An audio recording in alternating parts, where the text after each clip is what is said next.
Peace be unto you and to your family.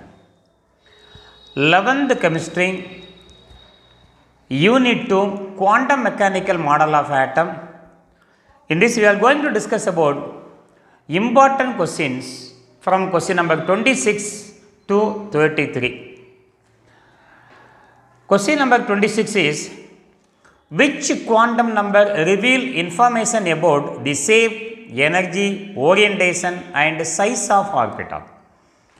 Among the four quantum number, shape of the orbital is explained by azimuthal quantum number L value. Orientation of orbitals explained by magnetic quantum number M value. Energy and size of the orbitals are explained by principal quantum number small n value. Come to question number 27. How many orbitals are possible for n equal to 4? Principal quantum number equal to 4, fourth energy level. N equal to 4 means L have 4 value 0, 1, 2, 3. L equal to 0 means M equal to 0 because M value depends upon L value. M value equal to minus L, 0 up to plus L. M equal to 0 means there is only one orbital. In the fourth cell, S orbital is present. L equal to 0 means S orbital. L equal to 1 means there are three possible value, minus 1, 0, plus 1. Therefore, there are 3 p orbital, L equal to 1, 4px, 4py and 4pz. L equal to 2 means the possible M values are minus 2, minus 1, 0, plus 1, plus 2. There are 5 orientation for d orbital. They are 4dxy, 4dyz, 4dxz, 4dx squared minus y squared and 4dz squared. L equal to 3 means f orbital. The possible M values are minus 3, minus 2, minus 1, 0, plus 1, plus 2, plus 3. The possible f orbitals are 7 orientation because of we are having 7 M value. 4fx x squared minus 3y squared, 4fy x is 3x squared minus y squared, 4fz x squared minus y squared, 4fx y z, 4fxz squared, 4fyz squared, 4fz cube. So when you count this, we have total number of orbitals are 16. 7 plus 5 plus 3 plus 1 equal to 16. N equal to 4. How many orbitals are possible? 16 orbitals are possible. And question number 28. How many radial nodes for 2s, 4p, 5d and 4f orbitals exhibit? How many angular nodes? Radial nodes, angular nodes. The orbital given are 2s, 4p, 5d and 5f. The first one is principal quantum number 2, 4, 5 and 4. L azimuthal quantum number for s orbital L equal to 0, p orbital L equal to 1, d orbital L equal to 3 and for f orbital L equal to 3, d orbital 2. Radial node we can find from the formula n minus L minus 1. N value 2 minus 0 equal to 2, 2 minus 1 equal to 1. For second orbital, 4 minus 1 equal to 3, 3 minus 1 equal to 2. 5 minus 2 equal to 3, 3 minus 1 equal to 2. 4 minus 3 equal to 1, 1 minus 1 equal to 0. Angular node, nothing but L value, 0, 1, 2, 3. This is question number 28. Come to question number 29.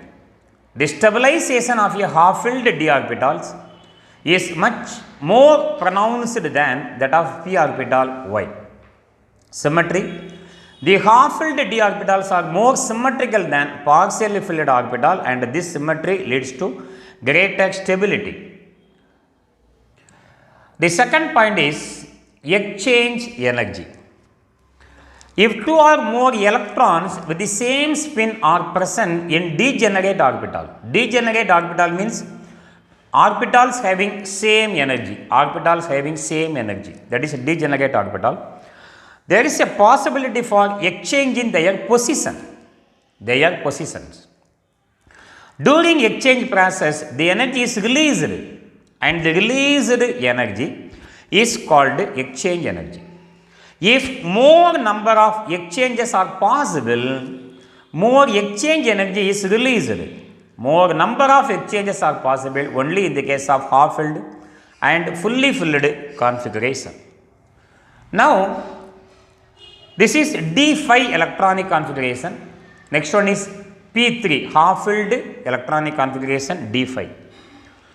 Now, for D orbital, D5 orbital, how many exchanges are possible? For the first electron, 1, 2, 3, 4 exchanges are possible for the first electron. Second electron, 1, 2, 3 exchanges are possible. For the third electron, 2 exchanges are possible. For the fourth electron, 1 exchanges. 4 plus 3 plus 2 plus 1. In D orbital, there are 10 exchanges are possible. Therefore, exchange energy is more, it is more stable. Come to P orbital, half-filled P orbital means P3. For the first electron, 2 exchanges are possible. For the second electron, only 1 exchange is possible. 2 plus 1 equal to, for P orbital, only 3 exchanges are possible.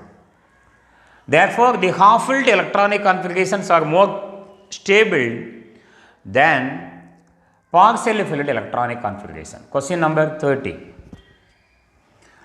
Consider the following electronic arrangement for the D5 configuration.